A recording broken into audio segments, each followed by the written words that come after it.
జగిత్యాల జిల్లా మల్యాలలో ప్రేమ పెళ్లి చేసుకున్న జంటపై దాడి చేశారు అమ్మాయి పేరెంట్స్. అమ్మాయి సోములు మాధవిని కారులో బలవంతంగా తీసుకెళ్లారు.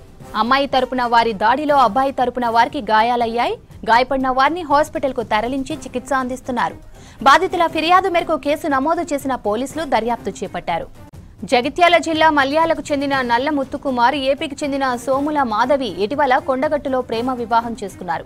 ఈ పెళ్లికి అమ్మాయి తరపున వాళ్లు అడ్డు చెప్పడంతో పోలీసులు కౌన్సిలింగ్ ఇచ్చారు. అయినప్పటికీ నిన్న రాత్రి కారులో వచ్చిన అమ్మాయి బంధువులు మొత్తు ఇంటిపై దాడి చేసి అమ్మాయిని తీసుకెళ్లారు. తమకు రక్షణ కల్పించి దాడి చేసిన వారిపై చర్యలు తీసుకోవాలని డిమాండ్ చేస్తున్నారు బాధితులు. మా వైఫ్ పేరు మాధవి. 16వ తారీఖు రోజు మేము లవ్ మ్యారేజ్ చేసుకున్నాం గుళ్ళో.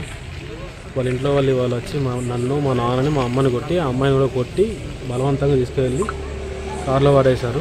చేతులు వాళ్ళు పనిచేస్తలేవు. వాళ్ళ పెద్దమ్మ, వాళ్ళ అన్న, వాళ్ళందరూ కొట్టుకుంటూ తీసుకుని వెళ్ళారు. ఎత్తుకుని వెళ్ళిపోయారు 4-5 కలిసి.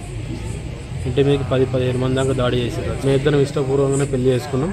అయితే వాళ్ళ ఇంట్లో వచ్చి మమ్మల్ని సంపద నరకెత్తా అని చెప్పేసి బెదిరించి ఆ అమ్మాయిని పట్టుకుని వెళ్ళిపోయారు. వాళ్ళ వల్ల మాకు ప్రాణహాని ఉన్నది.